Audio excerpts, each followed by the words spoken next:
Assalamualaikum warahmatullahi wabarakatuh. Di sini kami akan mempresentasikan hasil diskusi kelompok kami mengenai implementasi ISO 14001 tahun 2015 yang dilakukan oleh PT Pupuk Kujang. Sebelumnya kami ingin memperkenalkan anggota kelompok kami. Perkenalkan, nama saya Nasifa Diaul Haq, NIM 114230003. Saya Desinta Astuti, NIM 114230016. Saya Safira Yunika Rahman, NIM 114230022. Saya Romato Rizky Agusti, NIM 114230065. Perkenalkan, saya Naila Herunisa Ramadhani dengan NIM 114230072. Perkenalkan, saya Fitriana Ramadhani, NIM 114230077. Perkenalkan, saya Salsa Bilana Suwagani Siswanto, NIM 114220084. Jadi, PT Pupuk Kujang merupakan anak perusahaan PT Pupuk Indonesia Persero dengan produk utama berupa ureapril, amonia cair, dan pupuk NPK. PT Pupuk Kujang beralamatkan di Kecamatan Cikampek, Kabupaten Karawang, Jawa Barat, Indonesia. PT Pupuk Kujang ini berkomitmen menjaga kelestarian lingkungan melalui penerapan sistem manajemen lingkungan ISO 14001-2015. Standar ini dijalankan dengan prinsip PDCA, yaitu Plan, Do, Check, and Action, untuk memastikan setiap aktivitas produksi lebih efisien, ramah lingkungan, dan berkelanjutan. Penerapannya mencakup pengendalian pencemaran, penghematan energi, pengolahan limbah, hingga konservasi keanekaragaman hayati yang terbukti membawa berbagai penghargaan lingkungan bagi perusahaan. Selanjutnya, untuk ruang lingkup. Jadi, PT Pupuk Kujang Cikampek telah melakukan kajian penilaian daur hidup atau life cycle assessment dengan menggunakan ruang lingkup cradle to grave sesuai dengan produk kategori rules yang diterbitkan oleh Pupuk Indonesia. Kajian ini mencakup proses hulu hingga proses hilir. Untuk proses hulu, kegiatan dimulai dari pengadaan bahan baku hingga transportasinya. Bahan baku utama yang digunakan antara lain gas alam, air sungai, katalis, resin, serta bahan kimia pendukung lainnya. Proses inti dimulai dari transportasi bahan baku dan bahan penolong, pengolahan di ammonia plant dan urea plant, serta dukungan dari berbagai unit utilitas seperti RWTP, steam IAPA, dan power plant. Terakhir, untuk proses hilir, kegiatan dimulai dari distribusi produk dari gudang pabrik hingga sampai kepada petani sebagai pengguna akhir. Lanjut ke kepemimpinan. Jadi, PT Pupuk Kujang berkomitmen melestarikan lingkungan melalui penerapan ISO 14001-2015 sebagai standar sistem manajemen lingkungan. Kemudian, perusahaan menyediakan anggaran pengelolaan lingkungan setiap tahun, mencakup pengendalian pencemaran air dan udara, pengelolaan limbah B3, konservasi energi, 3R limbah non B3, keanekaragaman hayati, dan pemberdayaan masyarakat. Kemudian melaksanakan program efisiensi energi dengan hasil penghematan energi jutaan gigajoule per tahun serta menurunkan emisi gas rumah kaca. Selanjutnya melakukan inovasi lingkungan seperti penggunaan adapter CSA nitrogen yang menurunkan emisi CO2 serta membangun pabrik CO2 cair tambah. Kemudian seluruh kegiatan pengelolaan lingkungan dijalankan dengan prinsip perbaikan berkelanjutan Plan, Do, Check, Action atau PDCA. PDCA. Selanjutnya untuk siklus PDCA, di mana yang pertama adalah plan, di mana komitmen PT Pupuk Kujang dalam pelestarian lingkungan untuk mengurangi dampak keluar di lingkungan dari proses produksi pupuk. Kemudian selanjutnya yaitu do, PT Pupuk Kujang menyediakan anggaran untuk mengelola lingkungan dengan upaya pengelolaan yang beragam. Kemudian cek, yaitu PT Pupuk Kujang melakukan pengecekan secara berkala atau rutin tiap tahunnya seperti untuk limbah, konservasi, dan pemberdayaan masyarakat setiap tahun sebagai inventarisasi. Kemudian terakhirnya action, dari hasil pengecekan setiap tahunnya, PT Pupuk Kujang akan melakukan perbaikan dan inovasi. Kemudian implementasi PDCA dari PT Pupuk Kujang di bagian plan, yaitu dengan pembentukan tim khusus di bawah Direktur Produksi dan Operasi yang terdiri dari dua struktur utama.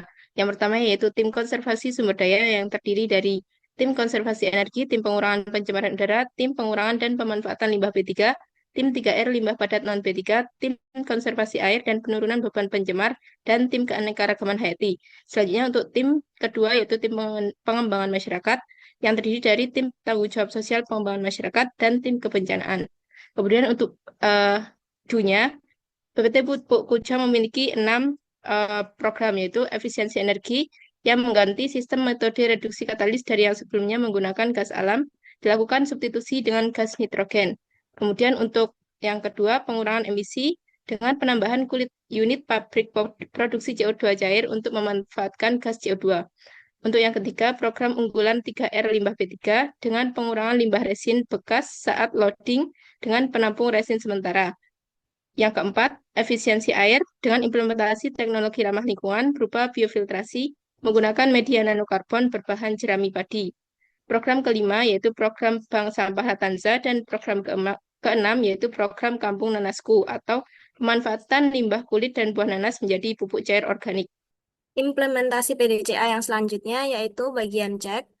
PT Pupuk Kujang sendiri melakukan pemantauan kinerja energi dan emisi melalui audit energi, konsumsi energi, serta pengawasan emisi GRK, NH3, dan juga partikel. Yang kedua itu melakukan evaluasi pengelolaan limbah dengan memantau efektivitas program 3R, limbah B3 dan non-B3, termasuk resin, minyak bekas, produk reject, dan sampah kantor. Ketiga, yaitu melakukan pemantauan kualitas lingkungan dan keanekaragaman hayati, mencakup kualitas air, efisiensi penggunaan air, serta flora fauna di Taman Kehati. Yang keempat, melakukan evaluasi dampak program melalui peningkatan pendapatan petani, pengurangan sampah, serta monitoring jumlah penerima manfaat dan kelembagaan baru.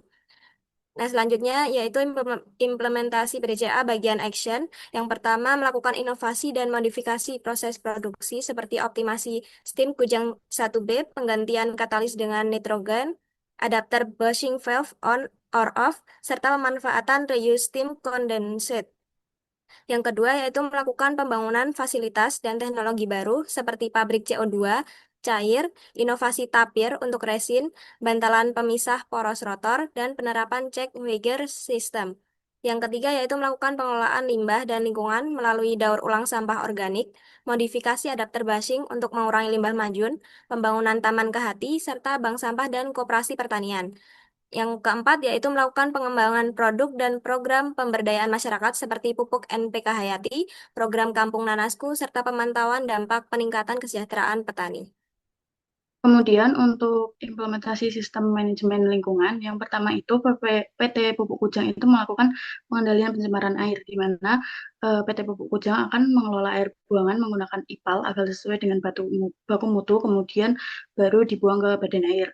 Selanjutnya ada pengendalian pencemaran udara, di mana pemantauan gas buang itu dilakukan melalui CEMS untuk memastikan emisi tidak melebihi baku mutu.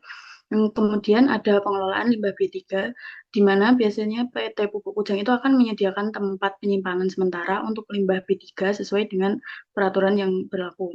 Kemudian ada pemenuhan dokumen dan izin lingkungan. Jadi PT Pupuk Kujang itu harus memiliki dokumen lingkungan yang lengkap seperti AMDAL, izin usaha, izin lingkungan, hingga Pertek sesuai dengan regulasi yang berlaku. Kemudian ada pelaporan dan transparansi, di mana PT Pupuk Kujang itu harus menyampaikan laporan kinerja lingkungan secara berkala sebagai bentuk transparansi dan akuntabilitas dari perusahaan. Kemudian ada peningkatan pemberdayaan masyarakat, di mana perusahaan harus menjalankan program pemberdayaan masyarakat atau CSR untuk mendukung keberlanjutan pada masyarakat. Dan yang terakhir ada optimalisasi pemanfaatan sumber daya, di mana perusahaan harus mengupayakan efisiensi penggunaan energi dan bahan baku untuk meminimalkan limbah atau emisi yang dihasilkan dari proses produksi. Dari penerapan ISO 14001 tahun 2025 itu menunjukkan bahwa PT Pupuk Kujang itu memiliki komitmen untuk yang pertama mengurangi dampak lingkungan, yaitu perusahaan secara proaktif berupaya untuk mengurangi dampak negatif dari kegiatan operasionalnya terhadap lingkungan, seperti emisi gas rumah kaca, penggunaan air, serta pengelolaan limbah. Kemudian ada meningkatkan efisiensi, di mana sistem manajemen lingkungan mendorong perusahaan untuk terus meningkatkan efisiensi dalam penggunaan sumber daya, sehingga dapat mengurangi biaya operasional dan dampak lingkungan. Kemudian ada mematuhi peraturan, di mana perusahaan itu memastikan bahwa semua kegiatan operasionalnya sesuai dengan peraturan lingkungan yang berlaku. Dan yang terakhir adalah meningkatkan kinerja lingkungan secara berkelanjutan, di mana sistem manajemen lingkungan akan membantu perusahaan untuk meningkatkan kinerjanya dalam pengelolaan lingkungan secara berkelanjutan. Selanjutnya, keberhasilan PT Pupuk Kujang berdasarkan dokumen laporan berkelanjutan. penerapan sistem manajemen lingkungan ISO 14001-2015 dengan siklus PDCA yaitu Plan, Do, Check, and Action telah menunjukkan beberapa keberhasilan nyata. Keberhasilan PDCA ISO 14001-2015 di PT Pupuk Kujang meliputi plan seperti menyusun program lingkungan dan anggaran khusus, Do, yaitu menjalankan inovasi efisiensi energi, pengurangan emisi, dan 3R limbah, Cek meliputi monitoring lewat LCA, audit ISO, dan evaluasi rutin, dan action seperti perbaikan berkelanjutan yang terbukti dengan sertifikasi, paten, dan penghargaan hijau nasional maupun internasional. Keberhasilan penerapan PDCA dalam ISO 14001-2015 di PT Pupuk Kujang tercermin dari program inovasi lingkungan, penghematan energi, penurunan emisi dan limbah, konservasi air dan hayati, serta pencapaian penghargaan hijau. Siklus PDCA dijalankan konsisten sehingga mendorong terciptanya ekoproduk yang menghasil dan pengakuan internasional. Sekian presentasi dari kelompok kami, kurang lebihnya mohon maaf. Wassalamualaikum warahmatullahi wabarakatuh.